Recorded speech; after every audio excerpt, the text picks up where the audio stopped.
बाजार अर्थव्यवस्था की ओर जा रहे हैं, उस दौर में अब आर्थिक नियोजन की क्या रिलेवेंसी बच गई है। और प्रश्न पूछा भी 65वीं में, जिसकी चर्चा हम लोगों ने कल किया। उसके बाद दूसरा जो महत्वपूर्ण पहलू बनता है यहाँ से नियोजन के चैप्टर से, वो है नीति आयोग को लेकर।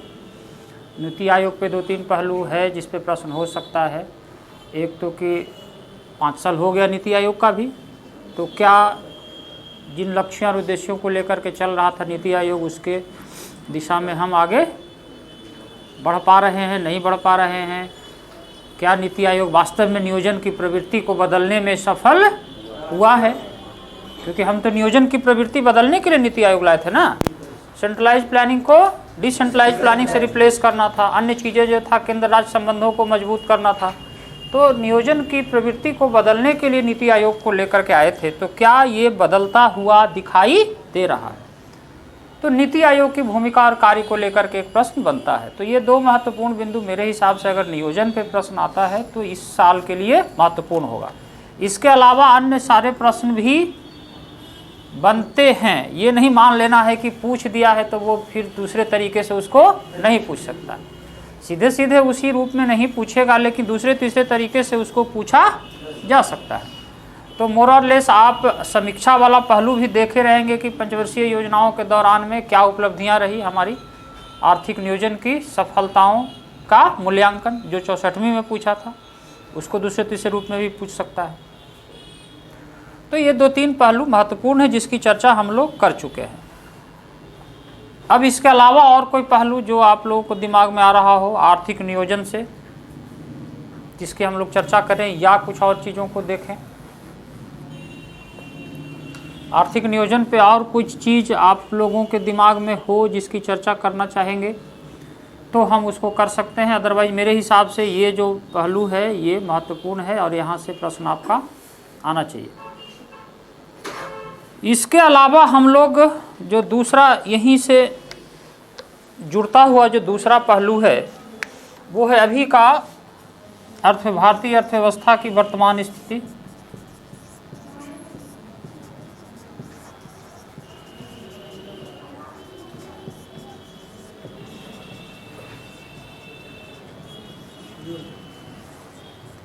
अभी वर्तमान स्थिति जब कह रहे हैं तो इसका क्या मतलब है? अभी यानी कोरोना काल में।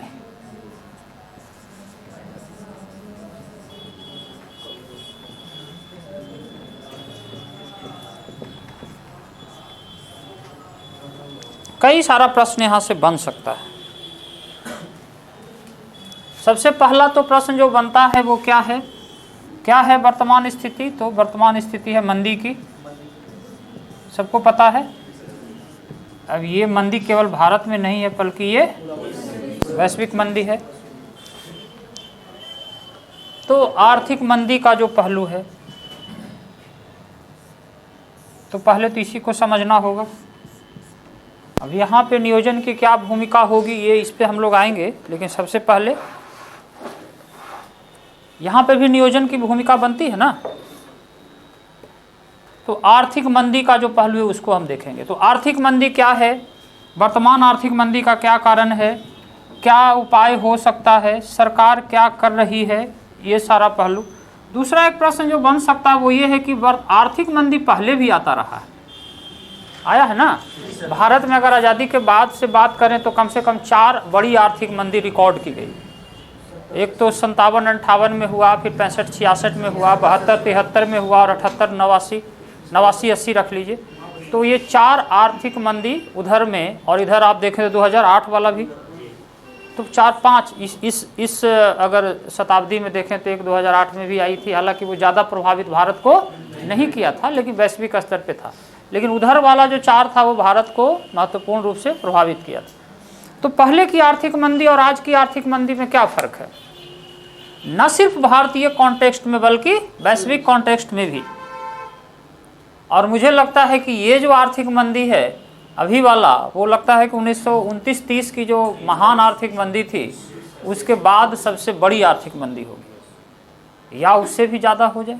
ये तो अभी आने वाला समय बताएगा, क्योंकि अभी तो आप उस फेज से निकले नहीं हैं, कोरोना ख़त्म हुआ नहीं है, अभी भी अर्थव्यवस्था को लेकर के बहुत सारी गतिविधियाँ बंद पड़ी हुई है, बहुत सारी दुविधाएं बनी हुई है।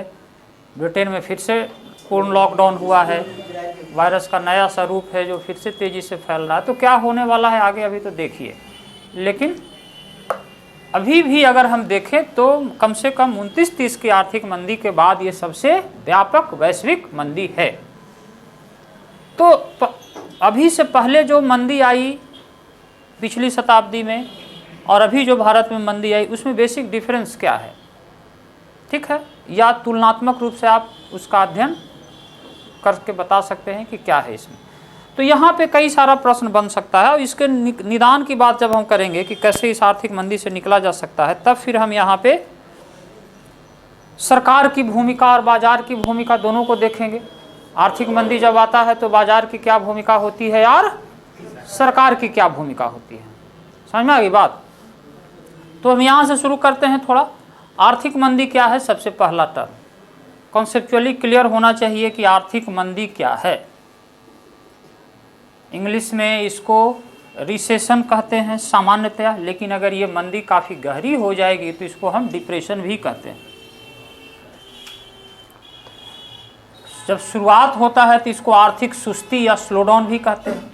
तो कई सारे नाम दिए जाते हैं, लेकिन अगर हम देखें इसको सामान्यतया तो नॉर्मली ये क्या है, आर्थिक मंदी के रूप में हिंदी में प्रचलित है। तो क्या है ये आर्थिक मंदी, कोई बताएं अपनी भाषा में, टूटी फूटी शब्दों में भी चलेगा, बताइए। देश के तीनों सेक्टर के साथ साथ महंगाई और बेरोजगारी में तहसास वृद्धि। फिर से जब किसी भी अर्थव्यवस्था के तीनों सेक्टर जो प्राथमिक द्वितीय तृतीय गिरावट के साथ साथ देश में महंगाई और बेरोजगारी में वृद्धि हो, तो उस परिस्थिति को मंदी। तीनों क्षेत्र में गिरावट का क्या मतलब? मतलब जो ग्रोथ रेट है वो कम जाए, तीनों क्षेत्रों में कहिए ना, ग्रोथ रेट में कमी हो जाए और साथ ही साथ देश में महंगाई और बेरोजगारी में तहसास वृद्धि, तो ये आर्थिक मंदी है। उस स्थिति को आर्थिक मंदी। और कोई वस्तु का उत्पादन तो हो लेकिन लोगों के पास पैसे ना हो, मतलब वस्तु का जितना उत्पादन हो जाए उससे ज़्यादा उत्पादन हो जाता है। अच्छा, डिमांड। चलिए आप कुछ और बेहतर बताएं। और कोई? एक सेकंड, हाँ बोलिए। हाँ, डिमांड और सप्लाई का जो चेन है ना, वो डिमांड तो कम जाता है, लेकिन सप्लाई जो पुराने स्तर पर उसी के अनुसार होता रहता है, जिसके कारण रिसेशन आ जाता है, स्लो डाउन आता है। नहीं, हम अभी कारण वगैरह नहीं पूछ रहे हैं, हम सिंपल पूछ रहे हैं कि आर्थिक मंदी क्या है। अगर आपसे ये पूछ दिया जाए, इंटरव्यू में ही पूछ दिया जाए कि आर्थिक मंदी क्या है, वर्तमान में हम आर्थिक मंदी के दौर से, सिंपल हम उसका परिभाषा जानना चाह रहे हैं। किसी प्रकार रोजगार, मुद्रा का सर्कुलेशन कम हो जाए, ठीक है। हाँ, आप भी बताइएगा। लगातार दूसरी तिमाही में हमारे जीडीपी का ग्रोथ रेट नीचे गिरता जाता है, नेगेटिव में आता जाता है, तो उसी स्थिति को हम आर्थिक मंदी कहते हैं। अब ये आप कहाँ लेके चल गए, लगातार दूसरी तिमाही से क्या मतलब? आप सिंपल बोलिए कि ग्रोथ रेट नीचे गिरता जा रहा है। इकोनॉमिक्स के स्टूडेंट हैं आप ना, अभी इंटरव्यू भी दिए हैं, ऐसा जवाब दीजिएगा। सिंपल भाषा में अगर कहा जाए तो आर्थिक मंदी को अगर हम मतलब बहुत सरल, सबसे सरल भाषा में कहें तो आर्थिक मंदी ऐसी आर्थिक दशा है जहाँ पे मांग घट जाता है। एक लाइन दो लाइन में अगर कहना हो तो आर्थिक मंदी एक ऐसी दशा है जिसमें कि अर्थव्यवस्था में मांग में कमी आ जाती है। एक लाइन में बोल रहा हो तो इतना ही बोल दीजिए, लेकिन अगर इसको थोड़ा सा मतलब विस्तार से बताना हो तो जब मांग में कमी होगा तो इसके साथ अन्य कैरेक्टरिस्टिक्स भी डेवलप कर जाते हैं, कई विशेषताएं और निकल के आती है। वो क्या होगा, जैसे ही मांग में कमी होगा तो अर्थव्यवस्था में उत्पादन और रोजगार का स्तर क्या हो जाएगा, नीचे चला जाएगा। समझ रही बात? जैसे ही डिमांड घटेगा तो रोजगार और प्रोडक्शन का लेवल घट जाएगा। जब रोजगार और प्रोडक्शन का लेवल घट जाएगा तो अर्थव्यवस्था में आर्थिक गतिविधियां क्या हो जाएगी, शिथिल पड़ जाएगी, कम हो जाएगी, और इस प्रकार से पूरी अर्थव्यवस्था एक तरह से आर्थिक सुस्ती या मंदी में आ जाता है, जहां पर कि आर्थिक वृद्धि या अन्य जो विकासात्मक गतिविधियां हैं वो लगभग ठप पड़ जाती। ठीक है, तो सिंपल एक लाइन में याद रखें कि आर्थिक मंदी ऐसी दशा है जहां पे अर्थव्यवस्था में मांग घट जाता है। एक लाइन में बोलना हो तो इतना ही बोलिए।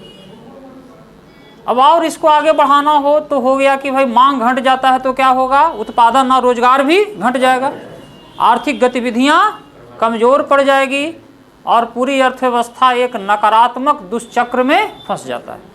होता क्या है बेसिकली यहाँ पे मंदी को क्यों किसी अर्थव्यवस्था के लिए खतरनाक स्थिति माना जाता है, क्योंकि देखिए होता क्या है कि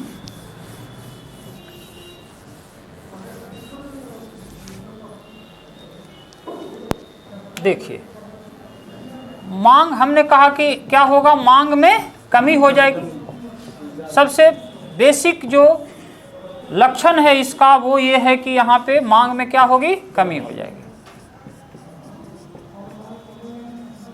मांग में कमी के कई कारण हो सकते हैं, जैसे भी हो, लेकिन मांग में कमी अगर लगातार बना हुआ है तो ये मंदी की अवस्था की ओर ही अर्थव्यवस्था को ले जाएगा।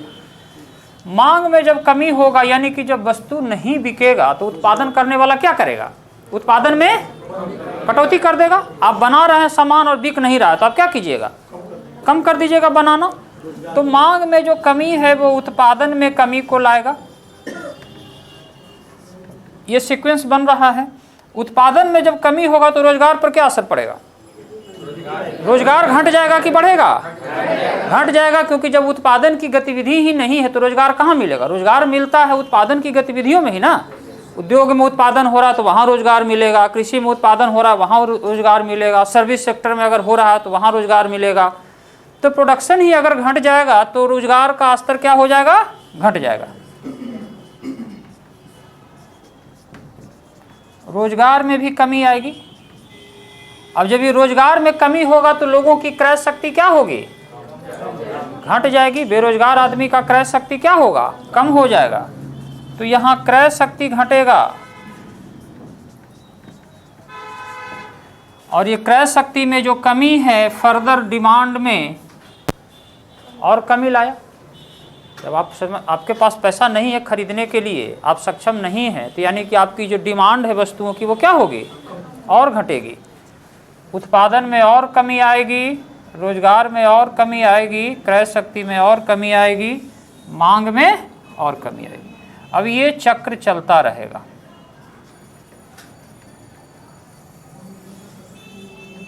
समझ में आ रही है बात, समझ में आ रही है बात। एक बार जब ये मंदी का चक्र शुरू होगा तो पूरी अर्थव्यवस्था इसी तरह से रिवर्स गियर में चलने लगेगा। ऑटोमेटिकली एक सीरीज बन जाएगा वहाँ, यानी अर्थव्यवस्था पीछे की ओर चला जाएगा। आर्थिक उत्पादन, आर्थिक गतिविधियाँ, आर्थिक विकास, ये सब नकारात्मक दिशा में चलने लगेगा। निर्यात, निर्यात भी प्रभावित होगा, क्यों नहीं प्रभावित होगा। वो पूरी आर्थिक व्यवस्था ही आपकी प्रभावित हो जाएगी ना। हाँ, पूरा आपका आर्थिक पूरा सिस्टम ही, इकोनॉमिक सिस्टम ही आपका इससे प्रभावित हो जाता है।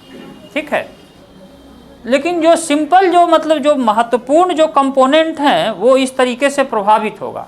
अन्य कंपोनेंट भी इसमें आएंगे, लेकिन ये महत्वपूर्ण जो सीक्वेंस है ये है आर्थिक मंदी का चक्र। ठीक है, अब सवाल है कि आर्थिक मंदी क्यों आता है कहीं भी, किसी भी देश में। हमने कहा कि पहले भी आर्थिक मंदी आई है, इस बार फिर आर्थिक मंदी आई है, दोनों में अंतर क्या है, तो इसको भी हम लोग समझ। आर्थिक मंदी क्यों आती है, तो सिंपल सी बात है कि आर्थिक मंदी आने का सबसे बड़ा कारण है किसी भी कारण से डिमांड में कमी आ जाना। तो डिमांड में इस पहले तो अन्य कारणों से कमी आता होगा। इस बार क्यों कमी आया, कोरोना की वजह से लॉकडाउन हो गया। लॉकडाउन हो गया यानी कि आर्थिक गतिविधियों को ठप कर दिया गया। यहाँ पे शुरू वहाँ से नहीं हुआ, यहाँ पे शुरू इधर से हो गया। पहले होता था कि अन्य कारणों से मांग हटता था, इस बार है कि उत्पादन की गतिविधि को ही सीधे रोक दिया गया। तो उत्पादन की गतिविधि जब रुक गया तो लोगों का रोजगार खत्म हो गया। रोजगार जब खत्म हो गया तो क्रय शक्ति खत्म हो गया और इस वजह से डिमांड में कमी आ गई। समझ रहे हैं। तो थोड़ा सा आगे के स्टेज से ये मंदी शुरू होता है। जैसे पहले नॉर्मली डिमांड में जो कमी का लक्षण पहले होता था वो बाद में हुआ, लेकिन जब एक बार शुरू हो गया तो इसका प्रभाव जो है वो उसी तरीके से होगा। अब किसी भी देश में आर्थिक मंदी को दूर करने का उपाय क्या होगा? अगर अर्थव्यवस्था आर्थिक मंदी में आ गई तो कैसे दूर होगा? जहां से शुरू हुआ है वहीं से इसका समाधान भी होगा। तो क्रय शक्ति को बढ़ाना पड़ेगा। किसी भी देश में अगर मंदी की स्थिति है उसको दूर करना है दीर्घकालीन तरीके से, तो आपको क्या होगा? वहां लोगों की क्रय शक्ति यानी मांग में वृद्धि करनी पड़ेगी। और मांग में वृद्धि करने का तरीका तो यही हो सकता है कि लोगों के पास परचेजिंग कैपेसिटी हो, पैसा हो। तो पैसा कैसे मिलेगा? रोजगार से मिलेगा। यानी लोगों को आप रोजगार दीजिए, रोजगार उपलब्ध कराइएगा तो उसके पास पैसा आएगा तो परचेजिंग कैपेसिटी बनेगा। और अगर रोजगार नहीं दिया जा सकता है, जैसे कोरोना काल में आप चाह कर के भी लोगों को रोजगार नहीं दे सकते थे क्योंकि सारी आर्थिक गतिविधियां बंद थी, तो अब यहाँ मंदी कैसे रुकेगा? तो पैसा दीजिए उसको, जैसा कि सरकार ने किया था ना, कि डायरेक्ट ट्रांसफर किया सरकार को अकाउंट में। तो उसका मकसद केवल लोगों को पैसा उपलब्ध कराना ही नहीं था, उसका मकसद ये भी था कि इससे इफेक्टिव डिमांड क्रिएट हो, मार्केट में एक मांग क्रिएट हो। जो मंदी की दशाएं आ गई है वो सरकार ने इस सोच के साथ किया था उसको। तो दूसरा तरीका भी होता है कि ऐसी स्थिति में सीधे सीधे लोगों को पैसा उपलब्ध कराया जाए, ताकि वो पैसा खर्च होगा मार्केट में। जब मार्केट में खर्च होगा तो मार्केट में वस्तुओं सेवाओं की मांग उत्पन्न होगी, और जब मांग उत्पन्न होगी तो उत्पादन और रोजगार की स्थितियां भी बढ़ेगी। ठीक है, तो मंदी को दूर करने का ये सबसे बेहतर तरीका है कि मांग को बढ़ाना है। अब मांग को बढ़ाने के लिए वो दोनों तरीका है, या तो रोजगार सृजित कीजिए या फिर आप सीधे सीधे लोगों को उपलब्ध कराइए, पैसा उपलब्ध कराइए। उतना उपलब्ध नहीं कराया जा सकता, बिल्कुल वो जो तरीका है वो बहुत सही तरीका नहीं है। लेकिन अगर आपके पास और कोई विकल्प नहीं हो, जैसे कि हमने इसलिए कहा कि पहले की मंदी से अलग है, ये पहले की मंदी से अलग है, शुरुआत भी अलग तरीके से हुआ और इसके चैलेंजेस भी अलग है। पहले का मंदी में तो भाई आप है जो बहुत तरह का, आप रोजगार के लिए पूरा प्रयास कीजिए, खोल दीजिए मार्केट को, रोजगार उपलब्ध करिए, लोगों को पैसा उपलब्ध होगा, मंदी दूर हो जाएगा। अब आज तो आप इस दौर में, अभी तो मान लीजिए खुल गया लॉकडाउन, तब ना अगर सिचुएशन खराब होता और आप लॉकडाउन नहीं खोल पाते तो लोगों को रोजगार भी उपलब्ध कराने की स्थिति में आप नहीं थे। तब तो आपके पास एक ही विकल्प था,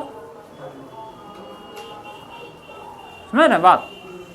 तो ये है, तो सीधे सीधे पैसा उपलब्ध कराना बेहतर विकल्प। इसलिए जब 1930 की जो मंदी आई थी, आर्थिक मंदी, उस समय भी ये समस्या उत्पन्न हुई, क्योंकि उतना बड़ा मंदी उसके पहले आया नहीं था। पहली बार जब मार्केट इकोनॉमी की ओर दुनिया की अर्थव्यवस्था गई बड़े पैमाने पे, तो उसके बाद मंदी का, उतनी बड़ी मंदी का सामना नहीं हुआ। तो लोगों को अंदाज़ा भी नहीं था कि मंदी आएगा तो कैसे निकलेगा, क्योंकि पूंजीवादी देश तो ये सोचते थे कि मार्केट से ही सारा चीज़ होना है, सरकार की कोई जिम्मेवारी नहीं है, मार्केट फोर्स खुद चीज़ों को ठीक कर देगी। यही कॉन्सेप्ट था ना, मार्केट इकोनॉमी का तो कॉन्सेप्ट यही था कि हस्तक्षेप, सरकार का हस्तक्षेप कम से कम, पूरा का पूरा काम कौन करेगा? मार्केट करेगा, यानी डिमांड और सप्लाई करेगा, दो ही चीज़ कर देगा। बट 1929-30 की जब मंदी आई तो कैपिटलिस्टिक अर्थव्यवस्था अमेरिका ही सबसे ज़्यादा प्रभावित हुआ, और अमेरिकी अर्थव्यवस्था ने प्रयास करके देखा, खुद से कुछ ठीक नहीं हुआ। जब खुद से ठीक नहीं हुआ तो उसी समय एक अर्थशास्त्री आए, जॉन मेनार्ड किन्स। तो किन्स ने राजकोषीय हस्तक्षेप का सिद्धांत दिया, और उन्होंने कहा कि नॉर्मल टाइम में तो ठीक है कि अर्थव्यवस्था डिमांड और सप्लाई से रेगुलेट होकर चल जाएगी, लेकिन जब एक बार मंदी में चला गया तो ये चक्र बन जाएगा, और इस चक्र को ब्रेक करने के लिए सरकार को हस्तक्षेप करना पड़ेगा, अदरवाइज आप मंदी से बाहर नहीं निकल पाएंगे। तो उन्होंने राजकोषीय हस्तक्षेप के तहत कहा कि एक्सपेंडिचर बढ़ाना पड़ेगा, सरकार को पब्लिक एक्सपेंडिचर बढ़ाना पड़ेगा। जब सरकार पब्लिक एक्सपेंडिचर बढ़ाएगी तो वो पैसा कहाँ आएगा? मार्केट में आएगा, और मार्केट में जब आएगा तो वो पैसा मांग सृजित करेगा, जब डिमांड सृजित करेगा तो फिर वो मंदी की जो स्थितियां हैं वो बदल जाएगी। डिमांड सृजित होते हैं, उत्पादन में वृद्धि, रोजगार में वृद्धि, अन्य चीज़ों में सुधार। तो उन्होंने ही पब्लिक एक्सपेंडिचर को बढ़ाने का वो सुझाव दिया, और उसी के आधार पर बाद में अमेरिकी अर्थव्यवस्था भी आर्थिक मंदी से बाहर निकल के आई। हाँ बिल्कुल। तो उस समय बात आई कि भाई पैसा एक्सपेंडिचर, पब्लिक एक्सपेंडिचर को कैसे बढ़ा के किस रूप में दिया जाए। जैसे अभी बात हो रही है कि सीधे भी पैसा दे सकते हैं, रोजगार पे भी दे सकते हैं, तो सीधे ज़्यादा पैसा देना व्यवहारिक रूप से संभव नहीं। तो उस समय ये बात आई कि रोजगार दीजिए, आप जैसे रोजगार दीजिए, रोजगार नहीं है तो भले आप गड्ढा खोदवाइए और उसी आदमी से गड्ढा भरवाइए, बट आप रोजगार दीजिए। तो गड्ढा भरो और खोदो की नीति उनको कहा गया था, उनके सिद्धांत। तो इस तरीके से वहाँ से आर्थिक मंदी से निकल के आया। तो कोई भी देश जब या अर्थव्यवस्था एक बार आर्थिक मंदी में प्रवेश करेगी तो उसका तरीका यही होगा कि आपको डिमांड सृजित करना होगा, और डिमांड सृजित करने के लिए क्या होगा, पब्लिक एक्सपेंडिचर या मार्केट में पैसा लाना पड़ेगा। पैसा रहेगा लोगों के पास तब ना डिमांड सृजित होगा।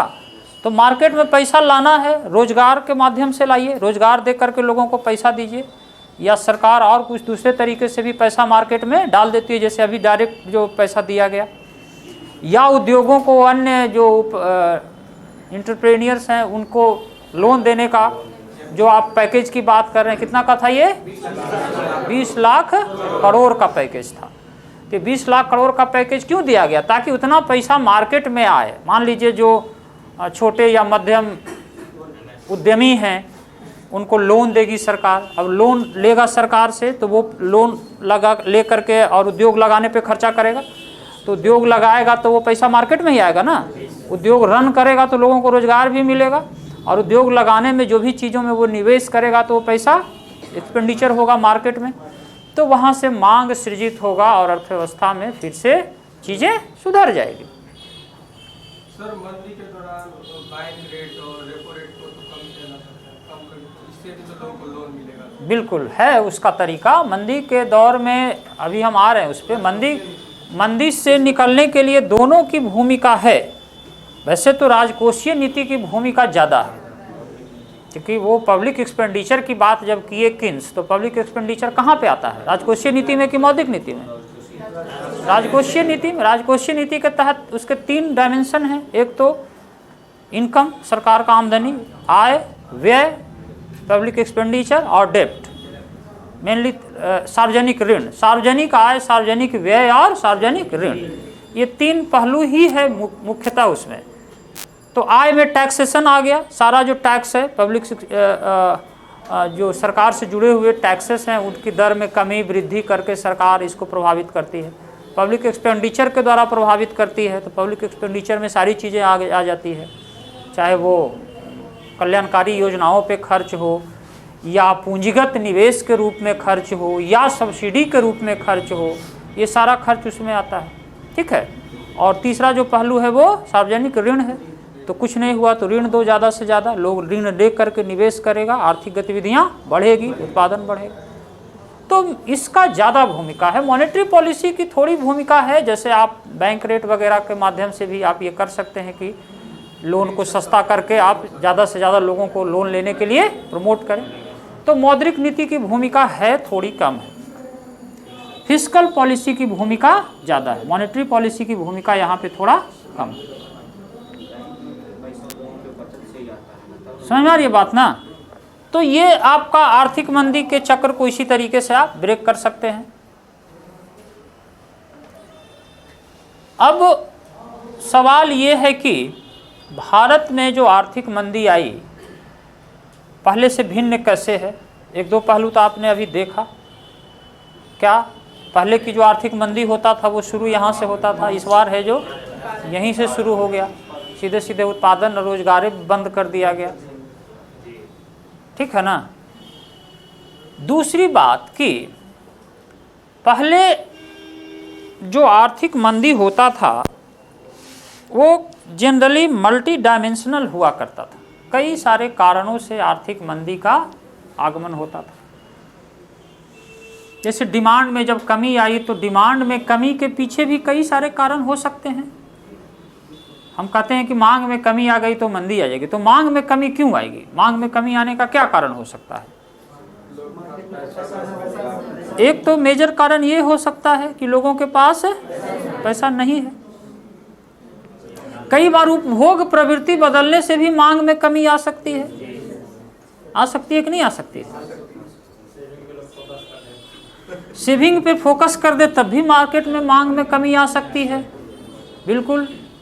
तो मांग में कमी आने का कारण कई हो सकता है। तो कहीं ना कहीं किसी न किसी या कई सारे कारणों की वजह से मांग में कमी आती थी और इस प्रकार से मंदी की स्थिति उत्पन्न होती थी। कुछ एक्सटर्नल फैक्टर्स भी थे, बाह्य कारण भी थे, बाह्य कारक भी थे आर्थिक मंदी के पीछे, पहले हुआ करता था। जैसे अगर अमेरिका में आर्थिक मंदी आई तो उसका प्रभाव कहाँ पड़ेगा? भारत पर भी पड़ेगा, क्योंकि ग्लोबलाइज्ड इकोनॉमी है। अमेरिका में अगर जुकाम आएगा तो कई सारे देशों में खांसी भी होने लगती है, समझ रहे बात ना। तो जब ग्लोबली इंटरकनेक्टेड अर्थव्यवस्था है तो एक्सटर्नल फैक्टर का भी प्रभाव पड़ता है। और 2008 की जो मंदी थी, भारत हालांकि उसमें बहुत ज़्यादा प्रभावित नहीं हुआ, लेकिन ईस्ट एशियन देशों में ये अच्छा खासा प्रभाव दिखाई दिया, दुनिया के अन्य देशों में उसका प्रभाव बहुत दिखाई दिया। तो वो क्यों था? क्योंकि उसका प्रभाव सीधे सीधे अमेरिका से जुड़ा हुआ था। तो इस तरह से कई सारे कारणों से वो आर्थिक मंदी उत्पन्न होती थी। इस बार का जो कारण था वो एकदम क्लियर था। एक बार सीधे लॉकडाउन लगा दिया गया, उत्पादन की गतिविधियां बंद कर दी गई और इसीलिए आर्थिक मंदी उत्पन्न हो गई। समझ में आ रही बात? तो पहले की आर्थिक मंदी से ये अंतर है। अब इसको हम अगर इसका, हाँ बोलिए। कोरोना तो सर उसको बूस्ट किया ना, कोरोना से पहले भी तो चल ही रहा था, ऑटोमोबाइल सेक्टर का मार्केट मंदी ज्यादा। लेकिन हम उसको मंदी तो नहीं मान रहे थे ना। सरकार तो ये दिखा रही थी, जितनी भी एजेंसियां थी वो ये ठीक कह रहा था कि स्लो डाउन है, सुस्ती है ना, इस क्षेत्र में मंदी का प्रभाव आ रहा है, ऐसी चर्चा होती थी। लेकिन जब हम मंदी कहते हैं तो किसी एक सेक्टर की बात नहीं होती है। मंदी का मतलब ये नहीं है कि ऑटोमोबाइल के सेक्टर में मंदी है तो हम उसको मंदी मान लेंगे। मंदी एक स्पेसिफिक कंडीशन है जहाँ पे कि ओवरऑल अर्थव्यवस्था में डिमांड का लेवल काफ़ी घट जाता है, लगातार आर्थिक वृद्धि दर नकारात्मक हो, 2-3 तिमाही तक अगर नकारात्मक हो जाएगा तब हम इसको मानते हैं कि ये आर्थिक मंदी है, ग्रोथ रेट घटते ही जा रहा, घटते ही जा रहा। तो उसका एक माने स्पेसिफिक डिफिनीशन है जिसके दायरे में वो मंदी नहीं था, स्लोडाउन सुस्ती जरूर था। हाँ, कोरोना ने उसको बढ़ाया, या यूँ कहें कि शायद कोरोना नहीं आता तो आर्थिक मंदी के रूप में वो घटित न भी होता, हो सकता है रिकवर कर जाता।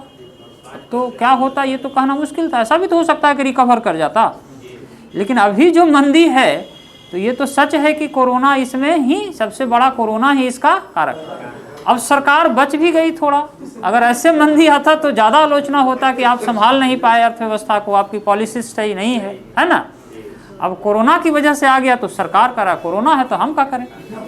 तो हाँ, सब जगह है भाई, हमारे यहाँ केवल थोड़े है, अमेरिका में भी है, तो हम क्या करें। तो ठीक है, सरकार को एक बचाव मिल गया, लेकिन एक्चुअल में बात आपका ठीक है कि वो आर्थिक मंदी या स्लोडाउन जैसा सिचुएशन तो आ ही गया। इंडिया तो ज़्यादा प्रभावित हुआ वर्ल्ड में, देश पर।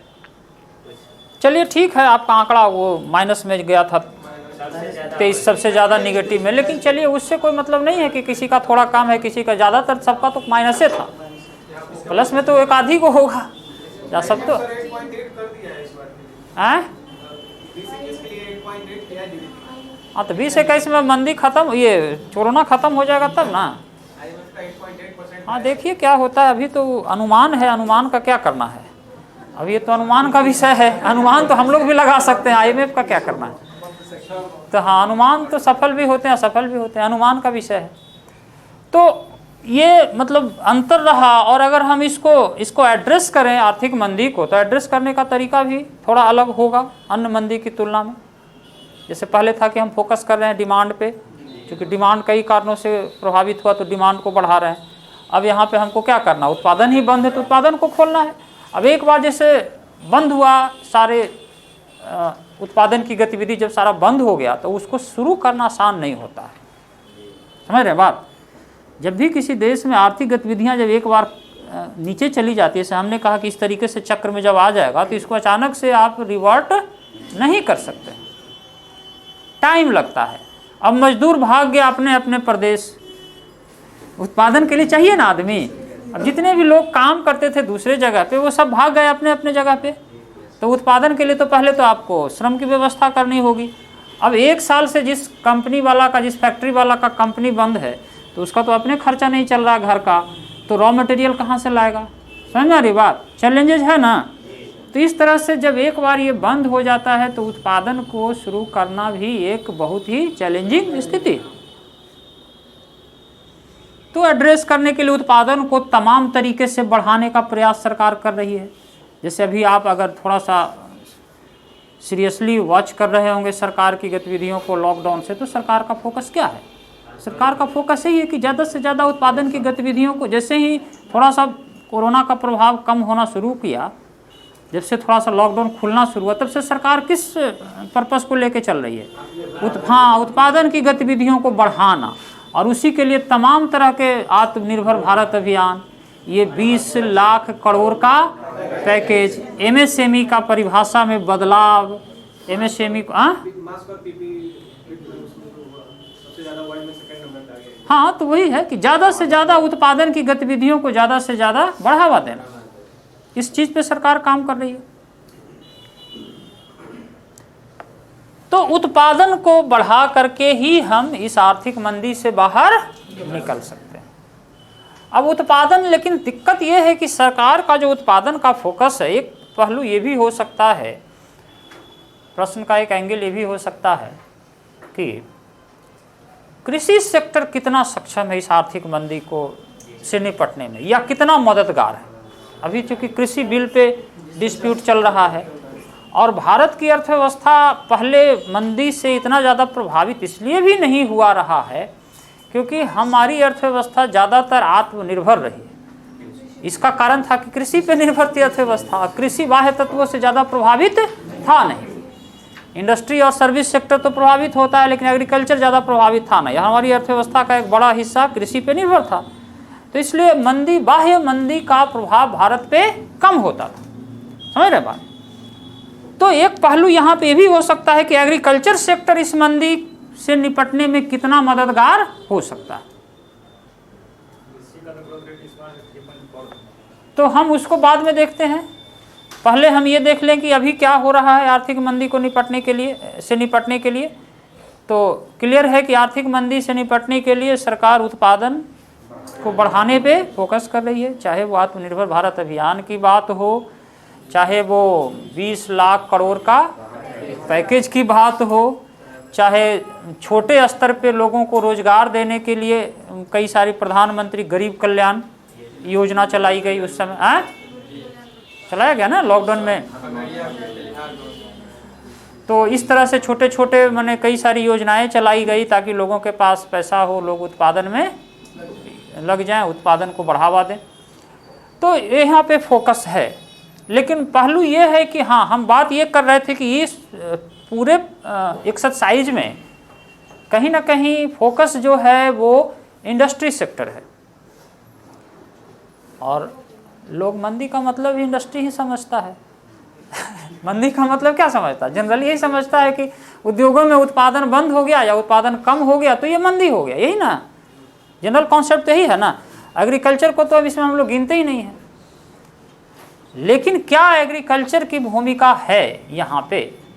क्या केवल उद्योगों को फोकस करके हम इस आर्थिक मंदी से निकल जाएंगे? एक पहलू यहाँ पे बनता है, खास करके जब कृषि कानूनों को लेकर के इतना बड़ा विरोध खड़ा हो चुका है देश में। तो बताइए अब आप लोग, अब अपने दिमाग पे थोड़ा जोर दीजिए और बताइए कि एग्रीकल्चर की क्या भूमिका हो सकती है। इंडस्ट्री का तो समझ ही गए आप कि कैसे होगा। इंडस्ट्री उत्पादन बढ़ेगा, लोगों को रोजगार मिलेगा, राष्ट्रीय आय में वृद्धि होगी, ग्रोथ रेट बढ़ जाएगा, आर्थिक गतिविधियां चालू हो जाएगी, मंदी की स्थिति खत्म हो जाएगी। कृषि की क्या भूमिका है?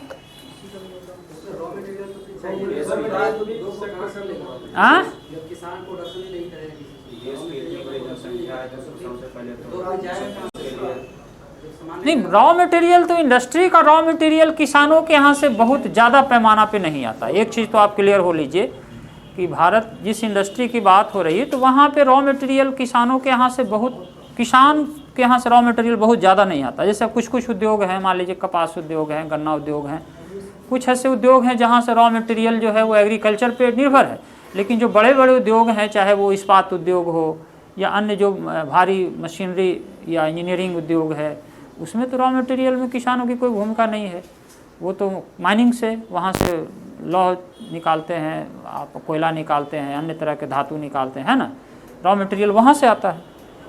तो रॉ मटेरियल के दृष्टिकोण से इतना महत्वपूर्ण नहीं है, लेकिन और क्या ऐसा योगदान दे सकता है एग्रीकल्चर, जो कि हम कृषि कैसे योगदान, प्रश्न समझ रहे हैं सब लोग, कृषि किस तरीके से योगदान दे सकता है आर्थिक मंदी से निपटने में? बिहार की भारतीय ग्रामीण जनसंख्या और टोटल रोजगार का मतलब टोटल जनसंख्या का 7% कृषि पर निर्भर, कृषि का जीडीपी में योगदान 16 से 17% के बीच में है। आप हमको नट सेल में बताइए ना, उतना कहानी बताइएगा। खाद्य प्रसंस्करण उद्योग हो गया, बागवानी हो गया, मछली उत्पादन हो गया, विटीकल्चर हो गया, उसके बाद जो ग्रामीण अर्थव्यवस्था वो मुख्यतः कुटीर उद्योग पर निर्भर होती है, उसमें कच्चे माल जो कुटीर उद्योग उसको बढ़ावा दिया जाए, खाद्य प्रसंस्करण उद्योग को ग्रामीण क्षेत्रों में लगाया जाए, जिससे लोगों को रोजगार मिलेगा और उत्पादन में बढ़ोतरी होगी, साथ में बागवानी। चलिए, अब इतना लंबा कहानी में आपका पॉइंट तो आ गया, लेकिन उसको आपको एकदम सीधे सीधे 2 लाइन में बोलते तो ज़्यादा बेहतर है। और कोई कुछ बोलेगा? सर, जो दूसरे चीज देश से मंगाते जैसे दाल, जैसे और कुछ ऐसा चीज है, वो प्रोडक्शन अपने देश में करके तो वो सबसे जो महत्वपूर्ण चीज़ है कि एग्रीकल्चर, अगर मंदी से निपटने में एग्रीकल्चर जो सबसे बड़ी भूमिका निभा सकता है, वो संदर्भ है कि प्रोडक्शन हम कर रहे हैं, प्रोडक्शन इंडस्ट्री में भी हो रहा है, प्रोडक्शन एग्रीकल्चर में भी। आज एग्रीकल्चर का प्रोडक्शन भी बहुत महत्वपूर्ण है, खास करके भारत जैसे देश के लिए। हम बहुत सारी चीज़ उत्पादित करते हैं जिसका निर्यात भी होता है एग्रीकल्चर से, होता है कि नहीं होता है? जैसे खाद्य पदार्थ में से बहुत सारा ऐसा चीज़ है जिसका निर्यात विदेशों में होता है, वो विदेशी मुद्रा अर्जन करता है कि नहीं करता है? भारत के लोगों के लिए पेट भर रहा है, तो अगर मंदी आएगा तो सबसे पहली ज़रूरत क्या होगी लोगों की? भोजन उपलब्ध कराना, पेट भरना। लोगों के पास परचेजिंग कैपेसिटी नहीं है, पैसा नहीं है, तो पहला कदम, आप सरकार हैं, आप मान लीजिए पॉलिसी मेकिंग में बैठे हुए हैं, आप पहला कदम क्या उठाइएगा? आप एसडीएम हैं, आपके यहाँ लोगों को पैसा नहीं है, आप पहला कदम क्या उठाइएगा? अनाज उपलब्ध कराइएगा। पहले लोगों को सरवाइव कराना जरूरी है ना, तो पहला कदम आपका होगा कि लोगों तक, लॉकडाउन हुआ तो क्या हुआ? सबसे पहले सरकार ने यही काम किया कि जिनके पास नहीं है उसके पास राशन पहुँचाओ, तो सरकार या पुलिस की गाड़ी जा के राशन पहुँचाती। तो पहला कदम तो है कि लोगों को सरवाइव कराना है मंदी के दौर में। तो हम एग्रीकल्चर में अच्छा उत्पादन करके या एग्रीकल्चर पे फोकस करके हम कम से कम खाद्यान्न की जो समस्या है वो हम पूरा कर सकते हैं। अगर प्राप्त खाद्यान्न हमारे पास होगा तो कम से कम लोगों को हम मंदी में भी भूखे मरने नहीं देंगे, पहला चीज़। दूसरा चीज़ कि प्रोडक्शन की बात है, तो प्रोडक्शन में मैंने कहा कि कई सारे ऐसे प्रोडक्शन है एग्रीकल्चर में जिसका कि काफ़ी मार्केट वैल्यू है, जिसका निर्यात भी होता है ना। खाद्य प्रसंस्करण से जुड़े कई सारे उद्योग हैं जो कृषि पे निर्भर करते हैं। तो इन सब गतिविधियों को बढ़ा करके हम ओवरऑल प्रोडक्शन को भी बढ़ा सकते हैं, निर्यात बढ़ा करके विदेशी मुद्रा अर्जित कर सकते हैं और बड़े पैमाने पे लोगों को रोजगार दे सकते हैं, जो सबसे महत्वपूर्ण चीज़ है।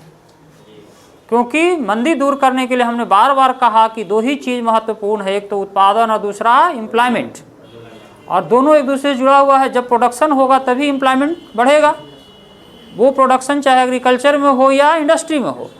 तो एग्रीकल्चर सेक्टर में भी एक बड़ी संभावना है प्रोडक्शन को बढ़ाने का, न सिर्फ सीधे सीधे खाद्यान्न का प्रोडक्शन बल्कि कई सारे अन्य विनिर्मित उत्पाद भी एग्रीकल्चर पे आधारित हैं, जैसे डेयरी उद्योग है, जैसे मधुमक्खी पालन है, जैसे मछली पालन है, जैसे पशु पालन है। सब एलाइड एक्टिविटीज़ में आता है, एग्रीकल्चर एंड एलाइड में ही आता है सारा।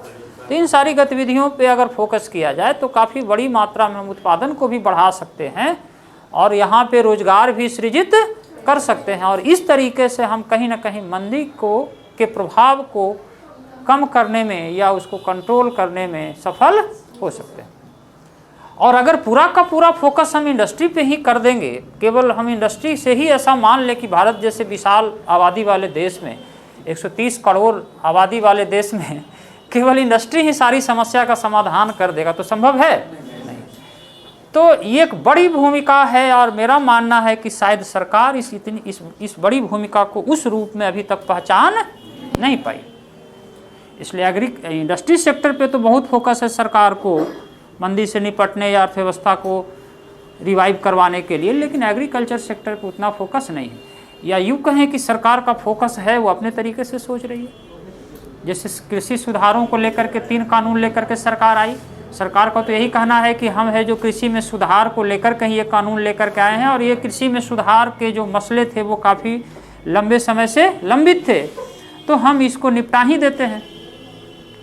तो सरकार उन सुधारों को निपटाने के उद्देश्य से लेकर के आई। अब वो अलग पहलू है कि ये जो सुधार हैं वो वास्तव में एग्रीकल्चर के सुधार हैं या इससे किसानों की स्थिति सुधरेगी या नहीं सुधरेगी, वो अलग पहलू है। लेकिन एक चीज़ क्लियर है, आप इस चीज़ को ध्यान रखेंगे, यहाँ से प्रश्न हो सकता है। आर्थिक मंदी बहुत महत्वपूर्ण है इस बार। आर्थिक मंदी में सरकार का जो कदम है, सरकार की जो भूमिका है, या आर्थिक मंदी से निपटने में एग्रीकल्चर की जो भूमिका है, या आर्थिक मंदी से निपटने में आप कह सकते हैं दूसरी ओर से कि नियोजन की जो भूमिका है, नियोजन से भी इसको जोड़ा जा सकता है। तो इन सब से जुड़ा हुआ प्रश्न हो सकता है।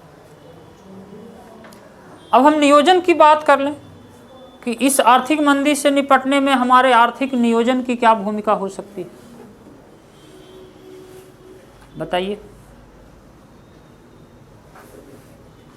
कहाँ से प्रश्न पूछेगा ये थोड़े पता है। हर डायमेंशन आपके दिमाग में तो होना चाहिए। जैसे पूछ दिया कि आर्थिक सुधारों के बाद नियोजन की क्या प्रासंगिकता होगी, ऐसा तो नहीं कोई सोचा था।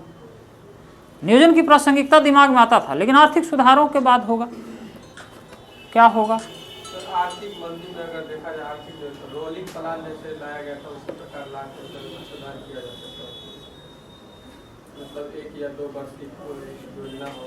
उत्पादन में बढ़ोतरी करने के लिए नियोजन की जरूरत होगी। हाँ, उत्पादन में बढ़ोतरी करने के लिए नियोजन की जरूरत होगी। और उसको कैसे उत्पादन के साथ साथ रोजगार वृद्धि करें, उसके लिए नियोजन की जरूरत। और कुछ नियोजन ऐसा होना चाहिए इसके आर्थिक सुधारों के बाद जो केंद्र तथा राज्यों को समन्वय बना के चले। राज्य जो कृषि या जो बेसिक चीज है वो नहीं, सिंपल आप आंसर दीजिए कि नियोजन की क्या भूमिका होगी, आर्थिक मंदी को दूर करने में नियोजन की क्या भूमिका होगी।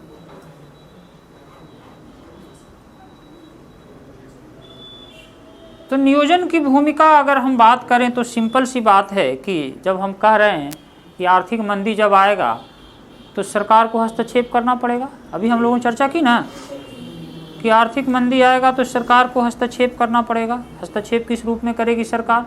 पब्लिक एक्सपेंडिचर करके सरकार हस्तक्षेप कर रही है। तो जब पब्लिक एक्सपेंडिचर सरकार कर रही है तब तो वहाँ पे नियोजन की भूमिका हो गई ना। नियोजन में क्या होता था? नियोजन यही होता था ना कि देश के संसाधनों का आप एकत्रीकरण करके और सर्टेन उद्देश्य के लिए आप उस पर व्यय करते थे। सिंपल भाषा में कहें तो नियोजन क्या था? यही था ना कि जो संसाधन हैं, एक लाइन में अगर परिभाषित किया जाए तो आर्थिक नियोजन एक ऐसा एक्सरसाइज है या एक ऐसी उपक्रम है, एक ऐसी क्रियाविधि है जिसमें हम देश के उपलब्ध संसाधनों का अनुकूल अभिष्ट लक्ष्यों की प्राप्ति के लिए उपलब्ध संसाधनों का अनुकूलतम उपयोग करते हैं। यही है ना। तो यहाँ भी हम एक्सपेंडिचर कर रहे हैं, पब्लिक एक्सपेंडिचर कर रहे हैं, यहाँ भी कुछ लक्ष्य है हमारा, है कि नहीं है? सरकार जो व्यय कर रही है उसका कुछ लक्ष्य है कि नहीं है? तो लक्ष्यों की प्राप्ति के लिए हम जब सार्वजनिक व्यय कर रहे हैं तो ये आर्थिक नियोजन का ही तो रूप है। तो यहाँ पे आर्थिक मंदी से निपटने में आर्थिक नियोजन की बड़ी भूमिका है। क्या जब भी सरकार का रोल आएगा तो वहाँ तो नियोजन तो आ ही जाएगा ना। सरकार का रोल आएगा और वो रोल जो है एक खास तरीके से प्ले किया जाए, यानी कि खास टारगेट बना करके और एक निश्चित राशि को व्यय करना, आर्थिक नियोजन है वो। चाहे भले उसका नाम हम आर्थिक नियोजन दें या न दें। इसीलिए कहा जाता है कि दुनिया में आज कोई भी अर्थव्यवस्था विशुद्ध रूप से मार्केट इकोनॉमी नहीं, विशुद्ध रूप से मार्केट इकोनॉमी नहीं है। क्यों नहीं है? क्योंकि सरकार को रोल प्ले करना पड़ता है बीच बीच में। सरकार को बीच बीच में पब्लिक एक्सपेंडिचर करना पड़ता है या अर्थव्यवस्था में हस्तक्षेप करना पड़ता है। तो जब सरकार अर्थव्यवस्था में बीच बीच में हस्तक्षेप करेगी तो ये पूंजीवाद है। पूंजीवाद तो कहता है कि हस्तक्षेप। सिंपल फार्मूला क्या है? हस्तक्षेप। बाजार बस चलाएगा, मार्केट चलाएगा, market economy, demand and supply चलाएगा अर्थव्यवस्था को। सरकार बस रेगुलेट करे, देखते रहे। तो आर्थिक मंदी से निपटने में सरकार की बड़ी भूमिका है, सरकार के हस्तक्षेप की बड़ी भूमिका है, इसलिए आर्थिक नियोजन की भी भूमिका बनती है। समझ में आ गई बात?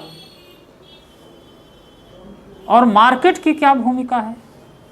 एक और पहलू, आर्थिक मंदी से निपटने में मार्केट की क्या भूमिका है? उत्पादन और मांग के बीच संतुलन कैसे बनाए? हैं? उत्पादन और मांग के बीच संतुलन कैसे बनाए? कैसे उत्पादन करने क्या लोगों का जो मांग होगा उसको एक आदमी के लिए कैसे उत्पादन करें और उसके दोनों को समझ जाएगा। और मार्केट की भूमिका की बात जब हम कहेंगे तो मार्केट में तो दोनों चीज़ है ना, डिमांड एंड सप्लाई दोनों है। तो हम कह रहे हैं कि उत्पादन बढ़ाएंगे तो ऑटोमेटिकली मांग बढ़ जाएगी, यही ना कह रहे हैं हम। उत्पादन बढ़ाएंगे का मतलब क्या है? सप्लाई बढ़ा रहे हैं। नहीं, अभी का जो सीन है यहाँ पे, मांग होगा तो उत्पादन होगा, वो ठीक है, लेकिन अभी तो उत्पादन ही बंद है ना, आर्थिक गतिविधि ही बंद है। आर्थिक गतिविधि बंद है, इसलिए लोगों को रोजगार नहीं मिल रहा, पैसा नहीं मिल रहा, इसीलिए मांग नहीं हो रहा। समझ में आ रही बात? तो यहाँ पे सिंपल पहला काम हम कहाँ पे कर रहे हैं? उत्पादन को बढ़ाने पे। तो जब उत्पादन को हम बढ़ा रहे हैं, यानी क्या बढ़ा रहे हैं? सप्लाई बढ़ा रहे हैं, और सप्लाई बढ़ाने के परिणाम स्वरूप क्या बढ़ जा रहा है? मांग भी बढ़ रहा है। तो मार्केट का रोल हुआ कि नहीं हुआ? यानी कि यहाँ पे डिमांड एंड सप्लाई की भी बड़ी भूमिका है। मार्केट में डिमांड क्रिएट करना है, और वो क्रिएट कैसे करना है? तो हम कह रहे हैं कि यहाँ पे हम उत्पादन यानी सप्लाई को बढ़ा करके हम मांग क्रिएट कर सकते हैं। तो जहाँ डिमांड एंड सप्लाई का रोल आ रहा है, यानी कि मार्केट की भूमिका बन रही कि नहीं बन रही? तो बाजार की भी भूमिका है और सरकार की भी भूमिका है। दूसरे शब्द में कहें तो नियोजन की भी भूमिका है। समझ में आई बात? तो ये है आपका आर्थिक मंदी और उससे जुड़ा हुआ विविध पहलू। यहाँ से प्रश्न आने की संभावना है।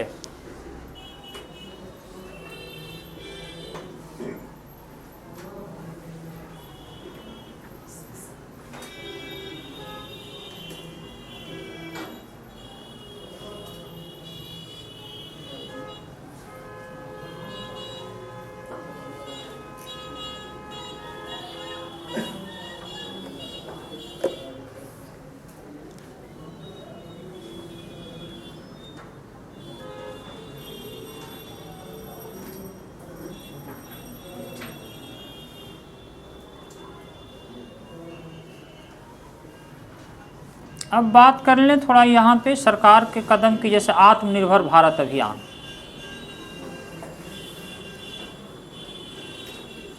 सरकार के कदमों की अगर बात होगी तो स्पेसिफिक रूप से आत्मनिर्भर भारत अभियान सरकार ने ये शुरू किया है। क्या है आत्मनिर्भर भारत अभियान? जो भी जरूरत है उसका प्रोडक्शन हम करते हैं। जो भी ज़रूरत है, क्या ज़रूरत है? लोगों की जो मांग है, हाँ?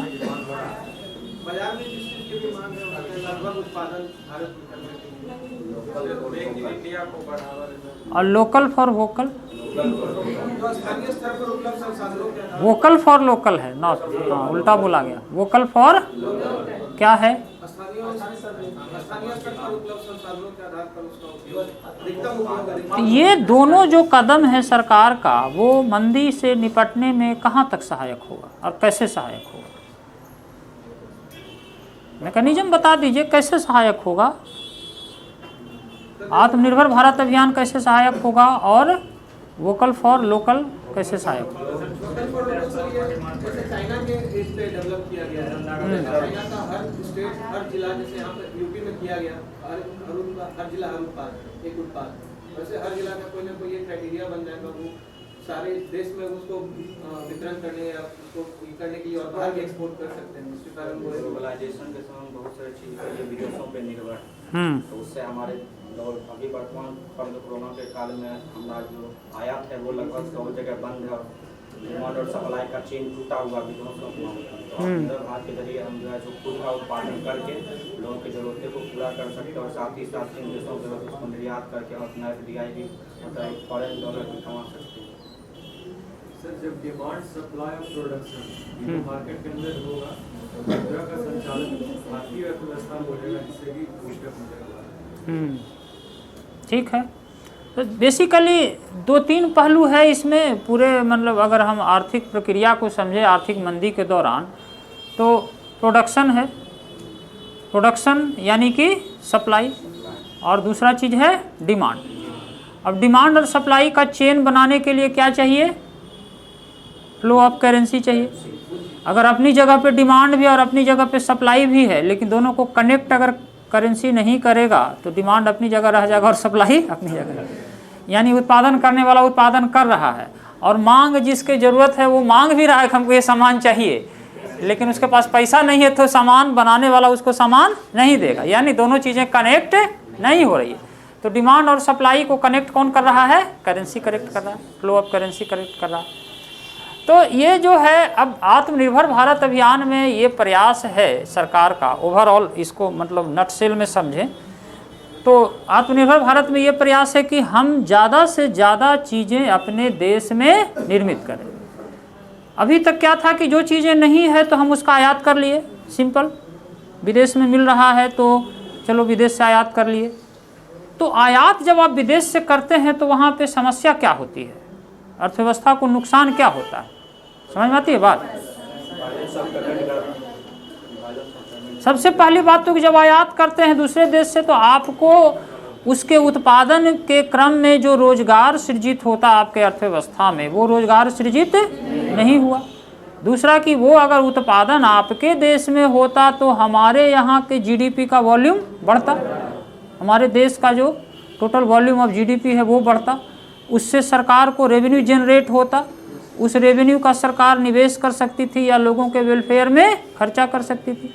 लेकिन जब आप आयात करते हैं तो ये सारे अपॉर्चुनिटी आपका मिस कर गए। अब उस वस्तु को मंगाने के लिए आपको पैसा देना होगा, यानी कि आपका रिसोर्स का फ्लो आपके देश से दूसरे देश की ओर हो रहा है। सरकार को सब चाहिए ना कि स्वदेशी मूवमेंट शुरू करें। वो स्वदेशी मूवमेंट ही एक तरह का, अगर दूसरे शब्दों में कहें तो ये एक तरह का स्वदेशी मूवमेंट ही है आत्मनिर्भर भारत अभियान, जिसमें कि इंडिजिनस चीज़ों के उत्पादन को बढ़ावा देने का प्रयास किया जा रहा है। तो अगर हम इस तरीके से करेंगे, आत्मनिर्भर भारत अभियान अगर आगे बढ़ेगा और वास्तव में अगर ये एग्जीक्यूट होता है सही से, तो हमें आर्थिक मंदी से निपटने में बड़ी सहूलियत होगी, क्योंकि हमारा उत्पादन बढ़ेगा तो हमारा रोजगार सृजित होगा, देश की अर्थव्यवस्था में आर्थिक गतिविधियां बढ़ेगी, देश का राष्ट्रीय आय और प्रति व्यक्ति आय में वृद्धि होगा और इस तरीके से आर्थिक मंदी को ये दूर करेगा। वही चीज़ थोड़ा सा दूसरे रूप में है वोकल फॉर लोकल, यानी कि इसमें ये इस बात पे फोकस किया गया है कि देश में अलग अलग जो क्षेत्र हैं, हमने पहले भी कहा था कि विशाल देश है, कई तरह की विविधताएं हैं, संसाधनों को लेकर के, चुनौतियों समस्याओं को लेकर के कई सारे क्षेत्र हैं जहाँ अलग तरह के रिसोर्स हैं और अलग तरह के विकास की चुनौतियाँ हैं। लेकिन रीजनल रिसोर्सेज का उपयोग नहीं होता रहा है अभी तक ज़्यादातर, क्योंकि सेंट्रलाइज प्लानिंग के तहत पूरे देश के लिए एक तरीके का प्लान बना और उसी तरीके से वो चल रहा है। क्षेत्रीय संसाधनों पर फोकस करके प्लान बनाना और उसको फिर एग्जीक्यूट करने का काम ज़्यादा नहीं हुआ। तो ये लगभग आप समझिए कि उसी दिशा में उठाया गया कदम है कि जो हमारे लोकल स्पेशलिटीज़ हैं या हमारे जो क्षेत्रीय स्ट्रेंथ है, हमारी जो क्षमता है, उसका भरपूर उपयोग किया जाए। मान लीजिए अगर बिहार के किसी हिस्से में कुछ खास चीज़ उत्पादित होने की क्षमता है तो उसको ज़्यादा से ज़्यादा क्या किया जाए, एक्सप्लोर किया जाए, ज़्यादा से ज़्यादा एक्सप्लोर किया जाए उसको। और इस तरीके से हम देखें तो हर देश के कई हिस्सों में, या यूँ कहें कि हर हिस्से में कुछ न कुछ स्पेशलिटीज उपलब्ध है। कुछ न कुछ उत्पादित करने की क्षमता वहाँ पे उपलब्ध है। तो इन क्षमताओं का अगर हम उपयोग करें तो हमारे यहाँ का उत्पादन का स्तर बढ़ सकता है, रोजगार सृजित हो सकता है, मंदी की स्थितियाँ दूर हो सकती है, राष्ट्रीय आय में वृद्धि हो सकती है। तो ये जो 2 कदम हैं वो कहीं ना कहीं इसी आर्थिक मंदी को दूर करने के लिए उठाए गए कदम हैं। ठीक है, तो ऐसा भी हो सकता है कि इस तरीके से भी पूछा जाए प्रश्न कि आर्थिक मंदी के लिए उठाए गए कुछ महत्वपूर्ण कदमों की चर्चा करते हुए बताएं। अब अगर सुझाव मांग लिया जाए कि और क्या आपके हिसाब से सरकार तो ये कर रही है, आप बता देंगे। सरकार पूछेगी सरकार ने क्या कदम उठाया आर्थिक मंदी से निपटने के लिए, आप बता दीजिएगा। आत्मनिर्भर भारत अभियान चलाया, वोकल फॉर लोकल अभियान चलाया, या सरकार ने इतना बड़ा बेल आउट पैकेज दिया, कृषि क्षेत्र में सुधार का प्रयास किया, है ना, कुछ अन्य कल्याणकारी योजनाओं के द्वारा सीधे डायरेक्ट बेनिफिट पहुंचाया लोगों को, जो भी कदम सरकार का रहा। उसके अलावा और क्या आपकी तरफ से कोई सुझाव अगर पूछा जाए तो?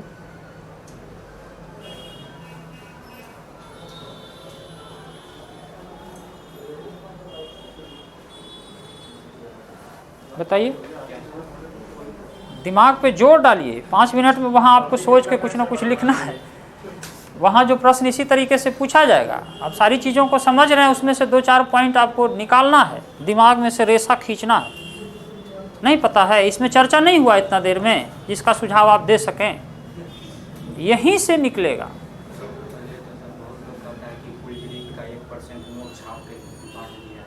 नोट छाप के बांट दिया जाए, आप ये सुझाव देंगे?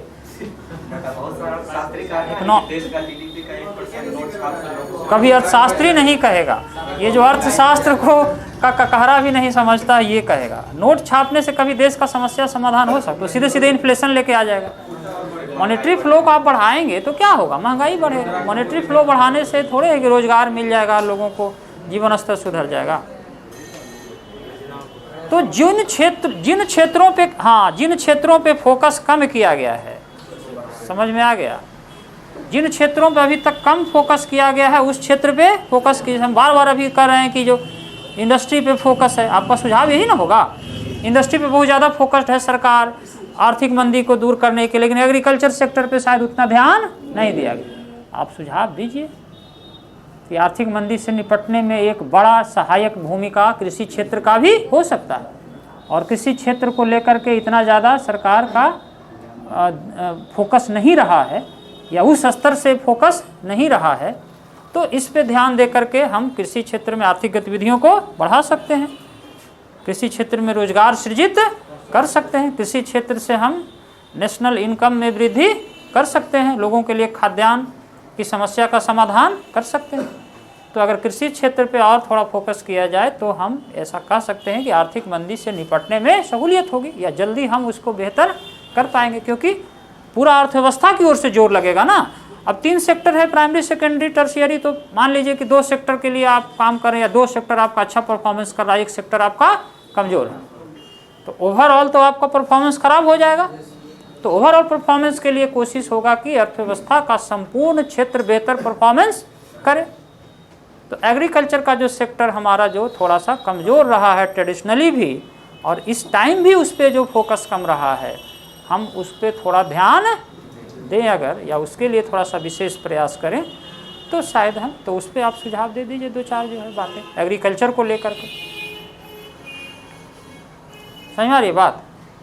और थोड़ा सा सुझाव देना है तो सरकार की भूमिका को थोड़ा बढ़ा दीजिए, कि सरकार न सिर्फ प्राइवेट सेक्टर पे या प्राइवेट सेक्टर के एंटरप्रेन्योर को बढ़ावा दे, बल्कि जो पब्लिक सेक्टर के जो इंडस्ट्रीज़ हैं, जैसे आपने हाल के टाइम में देखा कि पब्लिक सेक्टर के ज़्यादा से ज़्यादा इंडस्ट्री का प्राइवेटाइजेशन हुआ या विनिवेश हुआ, सरकार लगातार कई सारे उद्योगों को बंद करते जा रही है। तो कहीं ना कहीं ये जो प्रवृत्ति है, आप जो आंतरिक शक्ति है उसको कमज़ोर कर रहे हैं। भारतीय अर्थव्यवस्था का जो एक इंटरनल फोर्स रहा है, आंतरिक शक्ति रहा है, वो ये है। वो आंतरिक शक्ति रहा था आपका एग्रीकल्चर, वो आंतरिक शक्ति था आपका प्राइवेट पब्लिक सेक्टर के इंडस्ट्री। बाकी प्राइवेट सेक्टर भी ठीक है, अपनी तरीके से रोल निभा रहा है, लेकिन ये हमारी आंतरिक शक्ति थी अर्थव्यवस्था की, तो इस आंतरिक शक्ति को कमज़ोर ना हो किया जाए। निजी क्षेत्र को आप बढ़ावा दीजिए, कोई बात नहीं है, लेकिन सार्वजनिक क्षेत्र जहाँ पे अच्छा रोल प्ले कर सकता है, सरकार को उस पर भी ध्यान देना चाहिए। ये ज़रूरी नहीं है कि कोई इंडस्ट्री अगर खराब परफॉर्मेंस कर रहा है तो इसका समाधान ये है कि हम उसको बंद कर दें, समाधान है, बल्कि उसमें सुधार का प्रयास होना चाहिए। कैसे सुधार हो सकता है? अब BSNL काम नहीं कर रहा है तो जियो का सिम बंटवा दीजिए, ये तो समाधान नहीं है। सारे अधिकारी कर्मचारी को जियो का सिम बंटवा दीजिए, अब BSNL को बंद कर दीजिए। भाई अगर जियो या रिलायंस अगर सरवाइव कर सकता है, उसके पास संसाधन कम है, इसके बावजूद वो सरवाइव कर सकता है, तो सरकार का भी उपक्रम सरवाइव कर सकता है, करता रहा है। आज अगर किसी तरीके की समस्या उसमें आई है तो हम उसका निकालें, समाधान निकालें। तो एक सुझाव यहाँ पे हो सकता है कि सार्वजनिक क्षेत्र के उपक्रमों को भी मजबूत किया जाए और जो हमारी आंतरिक शक्ति है अर्थव्यवस्था की, उस पर भी मजबूती से काम किया जाए, ध्यान दिया जाए, क्योंकि अंतिम में तो वही काम आएगा। जब कोरोना जैसा समय आएगा तो अंतिम में कौन काम आएगा? आपका सार्वजनिक उपक्रम, सार्वजनिक क्षेत्र ही काम आएगा। सार्वजनिक उपक्रम को किसी अन्य के साथ जोड़ नहीं सकते, जैसे BSNL को अगर घाटे में जा रहे थे तो MTNL के साथ। हाँ, तरीका देखिए, तरीका तो बहुत सारा हो सकता है, अब सरकार तय करेगी, हम लोग ये तो नहीं ना कहेंगे।